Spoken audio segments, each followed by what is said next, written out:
हिरण्यकशिपु का वध तो सब जानते हैं, लेकिन क्या आप जानते हैं प्रहलाद के पोते असुर सम्राट महाबली की असली कहानी? असुर होते हुए भी क्यों आज तक करोड़ों लोग राजा बलि की आराधना करते हैं? क्या आप जानते हैं ओणम का त्योहार आखिर क्यों मनाया जाता है? राजा बलि भक्त प्रहलाद के पोते होकर भी देवताओं पर आक्रमण क्यों करते हैं और तीनों लोगों को कैसे जीत लेते हैं?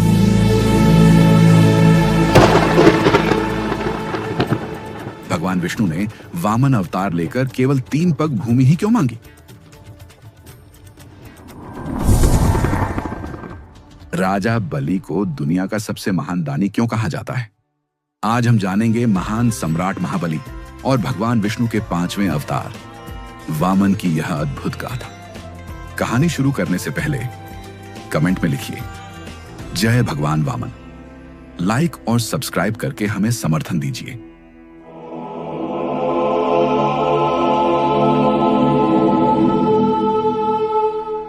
प्रारंभ में केवल शून्य था और उस शून्य से उत्पन्न हुई सृष्टि।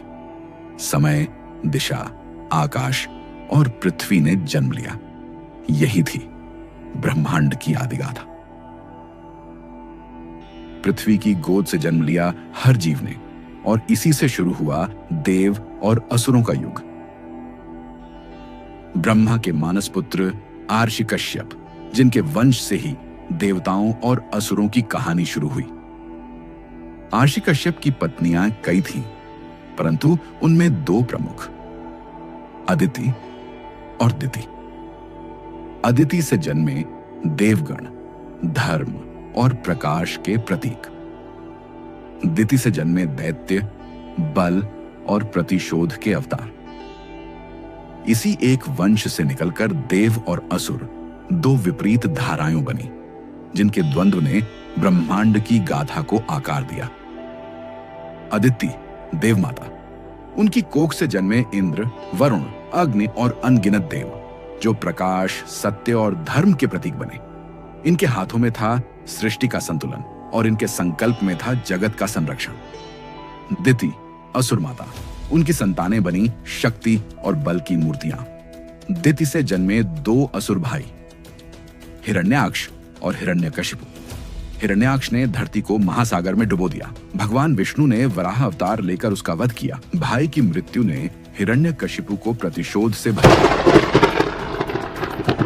उसने स्वयं को ईश्वर घोषित किया, पर उसके ही घर में जन्मे महान भक्त प्रहलाद वे थे विष्णु के परम आराधक। हर यातना, हर कष्ट के बीच भी उनके पावन होठों पर निरंतर गूंजता रहा, नारायण नारायण। जब अत्याचार चरम पर पहुंचा, भगवान विष्णु नृसिंह अवतार में प्रकट हुए। हिरण्यकशिपु के अंत के बाद असुरों का राज सिंहासन उसके पुत्र महाभक्त प्रहलाद को मिला। इस प्रकार पहली बार असुर कुल का राजा भक्ति, धर्म और विष्णु निष्ठा का प्रतीक बना। बाद में महाभक्त प्रहलाद ने असुर और देवताओं के बीच शांति स्थापित की, युद्ध और वैर की परंपरा को तोड़कर भक्ति और धर्म को आधार बनाया। असुर और देव अब शत्रु नहीं, बल्कि धर्म के सहयात्री बनकर उन्होंने ब्रह्मांड में शांति स्थापित की। समय आगे बढ़ा। भक्त प्रहलाद अब वृद्ध हो चले थे। उनकी माता की अंतिम इच्छा थी कि वह अपने पोते को राज सिंहासन पर बैठते हुए देखें। उनकी यही कामना थी कि असुर वंश अब धर्म और भक्ति के मार्ग पर स्थिर रहे। प्रहलाद ने अपनी माता की इच्छा पूरी करने का निश्चय किया। उनके पुत्र विरोचन का विवाह कुलीन और तेजस्विनी कन्या विशालाक्षी से हुआ। यह विवाह असुर वंश के इतिहास में एक महान अध्याय था। मंडप में वैदिक मंत्रों की गूंज उठी। चारों ओर अग्नि को साक्षी मानकर संस्कार संपन्न हुए। विशालाक्षी की उपस्थिति ने असुर कुल में नई आभा और मर्यादा का संचार किया। इस शुभ अवसर पर प्रहलाद ने अपने पुत्र को युवराज घोषित किया। विवाह के बाद प्रहलाद ने राज्य की बागडोर विरोचन को सौंप दी और स्वयं संन्यास धारण कर लिया। उन्होंने राजसत्ता त्याग दी और तपस्या व भक्ति में लीन हो गए। असुर वंश में एक नया प्रभात हुआ। विरोचन और उसकी पत्नी विशालाक्षी के घर जन्म लेने वाला था एक ऐसा बालक जिसका आगमन पूरे कुल के लिए आशा का दीप बनकर आया। माघ शुक्ल द्वादशी की पावन तिथि पर शुभ अभिजीत मुहूर्त में जब नक्षत्र अपनी उच्चतम स्थिति में थे, तभी वह दिव्य क्षण आया। ज्योतिषियों ने कहा, यह संयोग दीर्घायु और तेजस्वी सम्राट के जन्म का संकेत है।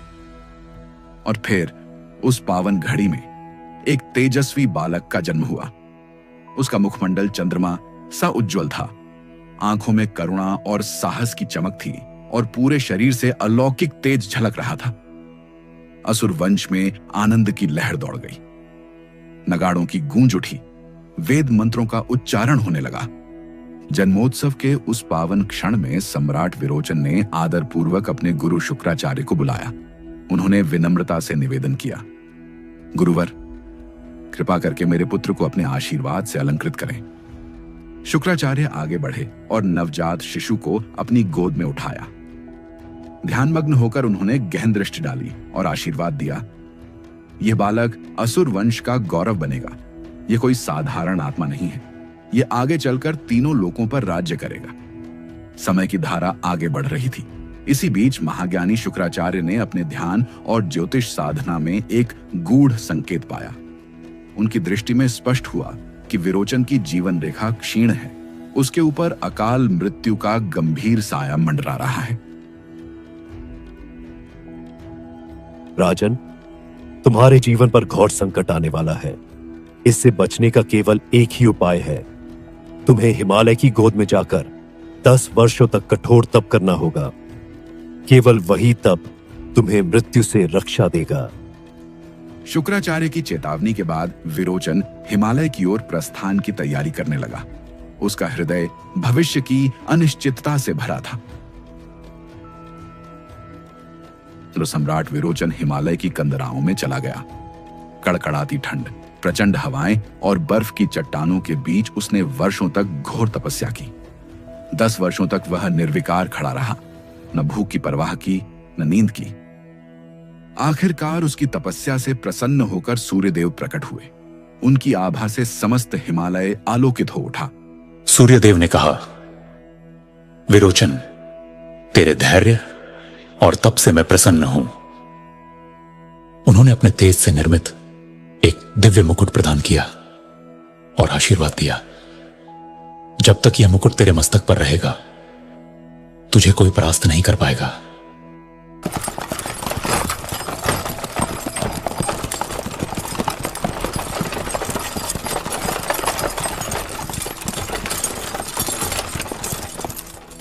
यात्रा के मार्ग में विरोचन के सामने एक साधु वेशधारी ब्राह्मण प्रकट हुआ। उसने विनम्रता से जल अर्पित किया। विरोचन धर्मनिष्ठ थे। उन्होंने बिना संदेह वह जल ग्रहण कर लिया। क्षण भर में उसकी चेतना डगमगाई और वह भूमि पर गिर पड़ा। साधु का वेश टूटते ही उसका वास्तविक स्वरूप प्रकट हुआ। वह स्वयं इंद्र था। उसने अवसर का लाभ उठाकर विरोचन का दिव्य मुकुट छीन लिया। कुछ समय बाद विरोचन की चेतना लौटी। उसने इंद्र को सामने खड़ा पाया और शांत स्वर में कहा, इंद्र, मुझे अपने पुत्र बलि के समावर्तन में पहुंचना है। इंद्र हंस पड़ा और उपहास करते हुए बोला, विरोचन, यदि सामर्थ्य है तो युद्ध कर। विरोचन ने धर्म और सत्य की रक्षा के लिए चुनौती स्वीकार की।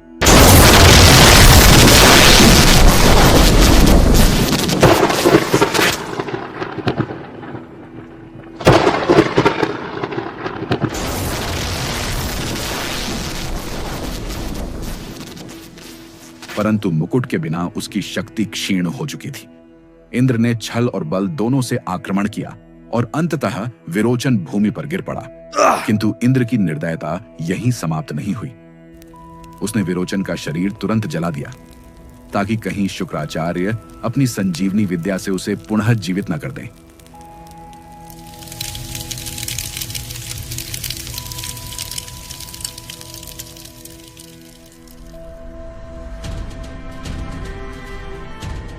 पिता की मृत्यु का समाचार सुनते ही बलि का हृदय जल उठा। वह गगन भेदी स्वर में बोला, इंद्र, तूने मेरे पिता का वध छल से किया है। अब मैं तेरा भी वध करूंगा। तुझे इस ब्रह्मांड की कोई शक्ति नहीं बचा पाएगी। उसकी प्रतिज्ञा सुनकर असुरों की सभा कांप उठी। वह अकेला ही रणभूमि की ओर निकल पड़ा और उसके कदमों से पृथ्वी थर्रा रही थी। स्वर्ग के द्वार पर इंद्र प्रतीक्षा कर रहा था। उसने हंसते हुए कहा, विरोचन के पुत्र, तेरे पिता भी मेरे वज्र के सामने टिक न सके। तू किस बल पर खड़ा है? बलि ने उत्तर दिया, उनकी मृत्यु ने ही मुझे शक्ति दी है। आज तेरा भी अंत होगा। युद्ध प्रारंभ हुआ। आकाश में वज्र की गर्जना हुई। धरती बलि की गदा के प्रहार से कांप उठी। इंद्र ने वज्र फेंका तो बलि ने अग्निबाण से उसका उत्तर दिया। वज्र और अग्निबाण टकराए तो मानो सूर्य और बिजली का संगम हो गया। युद्ध इतना भयंकर था कि देवता और असुर दोनों विस्मित हो उठे, परंतु अनुभव और छल इंद्र के साथ था। धीरे धीरे बलि के शरीर पर घाव गहरे होते गए। अंततः इंद्र ने वज्र से प्रहार कर उसे भूमि पर गिरा दिया। उसका शरीर मृत्यु के निकट था। इंद्र ने गर्जना की, तेरा अंत यहीं होगा। तेरे पिता की भांति तुझे भी अग्नि में भस्म कर दूंगा। वह बलि के शरीर को नष्ट करने ही वाला था कि आकाश से शंखनाद गूंज उठा। दिव्य आभा फैल गई और स्वयं भगवान विष्णु प्रकट हुए। उनका स्वर दिशाओं में गड़गड़ाहट की तरह गूंजा। इंद्र, तूने मेरे प्रिय भक्त का वध छल से किया है। क्या यही तेरा सामर्थ्य है, निर्दोष पर वार करना? तू यह सोचता है कि भोग और बलिदान से महानता सिद्ध होती है, परंतु जान ले, महानता केवल धर्म और सत्य से होती है। आज से मैं तुझसे और देवताओं से अपना नाता तोड़ता हूं, क्योंकि यदि देव भी छल और अन्याय करने लगें तो फिर असुर और देवताओं में अंतर ही क्या शेष रह जाएगा। असुर राजधानी शोक में डूब गई। महल के प्रांगण में युवराज बलि का निष्प्राण शरीर रखा था।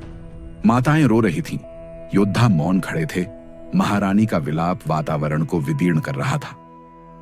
तभी आगे बढ़े महाज्ञानी शुक्राचार्य। उन्होंने गगनभेदी स्वर में कहा, नहीं, यह बालक मृत्यु का बंधन नहीं स्वीकार करेगा। वेद मंत्र गूंजे, अग्नि प्रज्वलित हुई और उनके तप की शक्ति ने बलि को स्पर्श किया। क्षण भर में उसकी श्वास लौटी, आंखों में तेज चमक उठा और वह उठ खड़ा हुआ। पूरी सभा जय घोष से गूंज उठी। यह केवल जीवनदान नहीं था, यह बलि का पुनर्जन्म था।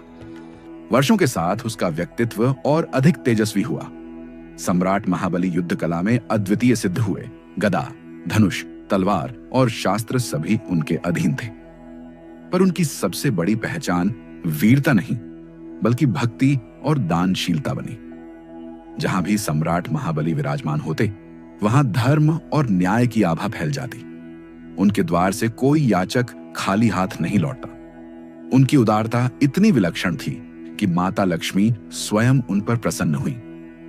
महाज्ञानी गुरु शुक्राचार्य ने जब देखा कि सम्राट महाबली का तेज और सामर्थ्य दिन प्रतिदिन बढ़ रहा है, उन्होंने दिव्य यज्ञ किया।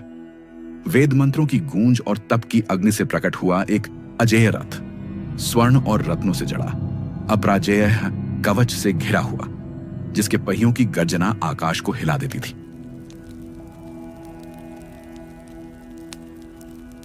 इस रथ पर आरूढ़ होकर कोई भी शत्रु तुझे पराजित नहीं कर पाएगा। जब सम्राट महाबली उस दिव्य रथ पर सवार हुए तो मानो तीनों लोक उनके संकल्प के आगे झुक गए। उन्होंने अपनी संगठित सेना के साथ स्वर्ग पर चढ़ाई की। युद्ध छिड़ा, देवसभा कांप उठी। इंद्र ने अपने वज्र से प्रतिरोध किया।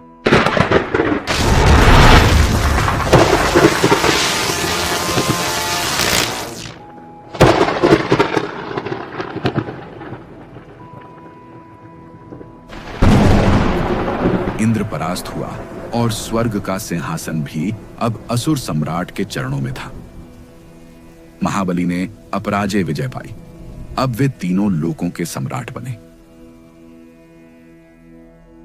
उनकी सबसे बड़ी शक्ति थी उनकी दानशीलता और न्यायप्रियता। उनका साम्राज्य धर्म, भक्ति और समर्पण का प्रतीक बन गया। कहते हैं कि सम्राट महाबली को किसानों का राजा कहा जाता। उनके शासन में कोई भूखा नहीं रहा, कोई अन्याय का शिकार नहीं हुआ। महाबली की यह करुणा और दानशीलता उन्हें देवताओं से भी महान बना रही थी। देवता दिशाओं में भटक रहे थे, उन्हें कहीं आश्रय नहीं मिल रहा था। उनकी आराधना सुनने वाला कोई नहीं बचा था। इस अपमान और असहायता को देख देवमाता अदिति का हृदय व्याकुल हो उठा। वे तप में लीन हुई और भगवान विष्णु का ध्यान करने लगी। आंखों में अश्रु और स्वर में करुणा के साथ उन्होंने प्रार्थना की, स्वामी, आपने एक बार मुझसे वचन दिया था कि जब समय आएगा आप मेरे पुत्र रूप में अवतरित होंगे। वह समय अब आ गया है। मेरी गोद को पवित्र करें और पुत्र रूप में अवतरित होकर देवताओं का उद्धार करें। आदित्य की विनती से वैकुंठ कांप उठा। भगवान विष्णु स्वयं प्रकट हुए और बोले, देवी, तुम्हारी साधना सफल हुई है। अब मैं तुम्हारे गर्भ से जन्म लूंगा और वामन रूप में अवतरित होकर धर्म और संतुलन की रक्षा करूंगा। और ऋषि कश्यप के आश्रम में अदिति के गर्भ से भगवान विष्णु ने जन्म लिया। वह बालक अत्यंत तेजस्वी था। आंखों में दिव्यता और मुख पर मासूमियत झलकती थी। संपूर्ण वातावरण शुभ शकुनों से गूंज उठा। देवताओं ने प्रसन्न होकर जय घोष किया, जय वामन देव, जय विष्णु अवतार। उस बालक का नाम वामन, बौने रूप में किंतु तेज और शक्ति से अपार। उसके जन्म ने देवताओं के हृदय में आशा की लौ जला दी। अब समय आ गया था कि महाबली की दानशीलता की परीक्षा हो और वामन अवतार से ब्रह्मांड का संतुलन पुनः स्थापित हो। काल का प्रवाह निरंतर बढ़ता गया। देवताओं की स्थिति अब और भी दयनीय हो चुकी थी। स्वर्ग का वैभव असुरों के अधीन था और देवगण दिशाओं में भटक रहे थे। उनकी व्याकुलता दिन प्रतिदिन बढ़ती रही। इसी बीच असुरों के सम्राट महाबली का साम्राज्य और भी प्रखर हो उठा। उनका यश केवल पृथ्वी तक सीमित नहीं रहा, बल्कि तीनों लोकों में गूंजने लगा। उनकी दानशीलता, धर्मप्रियता और भक्ति की गाथाएं दूर दूर तक फैली। सम्राट ने निश्चय किया, मैं 100 अश्वमेध यज्ञ करूंगा। इन यज्ञों से मेरा राज्य अटल और स्थायी हो जाएगा और यह भी प्रमाणित होगा कि दान और धर्म से ही सच्चा साम्राज्य फलता फूलता है। समय बीतता गया और एक एक करके 99 यज्ञ संपन्न हो गए। अब अंतिम यज्ञ का दिन आ पहुंचा। यज्ञशाला के मध्य विशाल हवन कुंड प्रज्वलित था। उसमें आहुति की लपटें उठ रही थीं, मानो अग्निदेव स्वयं उस यज्ञ को स्वीकार करने आए हों। चारों ओर वेद मंत्रों की गूंज थी। उन ध्वनियों से पूरा गगन पवित्र हो उठा। उसी समय यज्ञशाला के द्वार पर एक दिव्य ब्राह्मण बालक का आगमन हुआ। छोटा कद, किंतु मुख पर अद्भुत तेज, आंखों में दिव्यता और वाणी में मधुरता। उनके तेज से पूरा वातावरण पवित्र हो उठा था। सम्राट महाबली ने आदरपूर्वक कहा, ऋषि कुमार, आप जो चाहें मैं दान दूंगा। सोना, चांदी, रत्न, हाथी घोड़े, नगर, ग्राम, यहां तक कि मेरा साम्राज्य भी आपके लिए है। राजन, मुझे इनमें से कुछ नहीं चाहिए। सभा में सन्नाटा छा गया।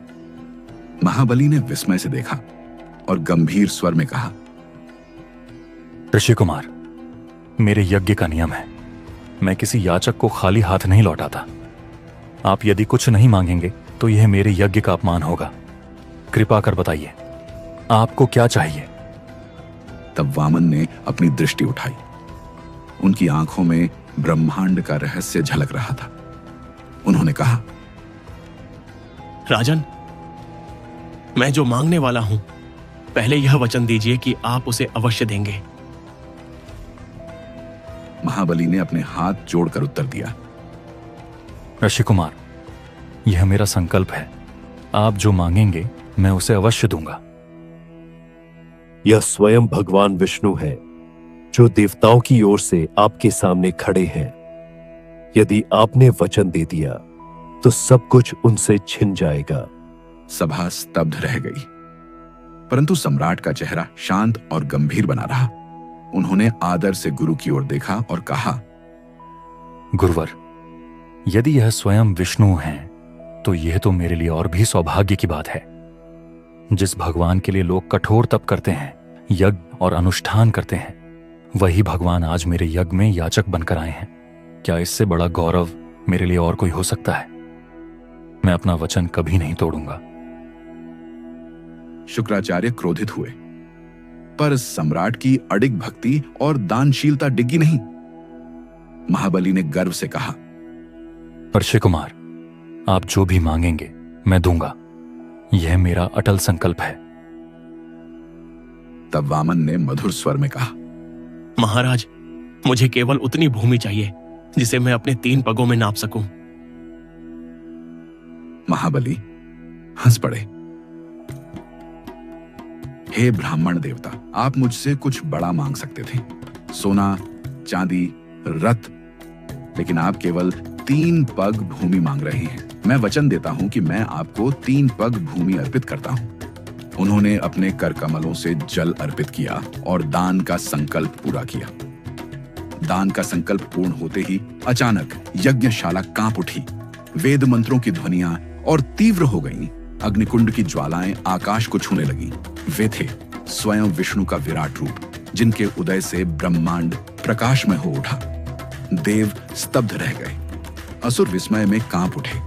आर्षि और मुनि निःशब्द होकर चरणों में झुक गए। उस क्षण संपूर्ण सृष्टि मानो एक ही स्वर में पुकार उठी, यही हैं धर्म के पालनहार, ब्रह्मांड के अधिपति। एक पग में उन्होंने संपूर्ण पृथ्वी को नाप लिया, दूसरे पग में समस्त आकाश उनके अधीन हो गया। अब तीसरे पग के लिए स्थान शेष न रहा। गगन भेदी स्वर में भगवान ने कहा, राजन, अब बताओ मेरा तीसरा पग कहां रखूं? यज्ञशाला में गहरा सन्नाटा छा गया। देवताओं की दृष्टि स्तब्ध थी। असुरगण भय से कांप रहे थे, परंतु सम्राट महाबली का चेहरा शांत था। वह आगे बढ़े, विनम्रता से झुके और बोले, प्रभु, आपने अपने 2 पगों में पृथ्वी और आकाश समेट लिया। अब तीसरे पग के लिए स्थान केवल एक है, मेरा सिर। मेरे वचन को पूर्ण कीजिए। मैं अपना जीवन, अपना अहंकार सब आपके चरणों में समर्पित करता हूं। उपस्थित हर आत्मा ने देखा कि एक असुर सम्राट ने स्वयं भगवान के समक्ष वचन और दान की रक्षा के लिए अपने प्राण तक अर्पित कर दिए। यह केवल दान नहीं था, यह भक्ति, वचन और समर्पण की पराकाष्ठा थी। भगवान वामन ने करुणा से उनका समर्पण स्वीकार किया। उन्होंने महाबली को पाताल लोक का अधिपति बना दिया। पर यह पराजय नहीं थी, बल्कि अनंत गौरव का क्षण था। तुम युगों युगों तक स्मरण किए जाओगे और मैं स्वयं तुम्हारे द्वार पर द्वारपाल बनकर रहूंगा। पर महाबली की स्मृति आज भी जीवित है। कहते हैं, जब भगवान वामन ने उन्हें पाताल लोक का स्वामी बनाया, तो महाबली ने प्रार्थना की, प्रभु, मुझे अपनी प्रजा से मिलने का अवसर अवश्य दें। भगवान विष्णु ने वचन दिया, हर वर्ष तुम्हें अपनी प्रजा से मिलने का अधिकार रहेगा। और वही दिन आज ओणम उत्सव के रूप में मनाया जाता है। केरल और भारत भर में यह पर्व महाबली की स्मृति में मनाया जाता है। माना जाता है कि उस दिन महाबली अपनी प्रजा से मिलने धरती पर आते हैं। लोग मानते हैं कि उस दिन सम्राट महाबली स्वयं आकर देखते हैं कि उनकी प्रजा सुखी और समृद्ध है। ये थी सम्राट महाबली और भगवान वामन की दिव्य गाथा। अगर वीडियो पसंद आया हो तो लाइक और सब्सक्राइब करके हमें सपोर्ट जरूर कीजिए। कमेंट में लिखिए जय वामन भगवान और बताइए अगली बार आप कौन सी कथा सुनना चाहते हैं, समुद्र मंथन या कोई और। साथ ही हमारे चैनल पर मौजूद नरसिंह अवतार की अद्भुत कथा जरूर देखिए।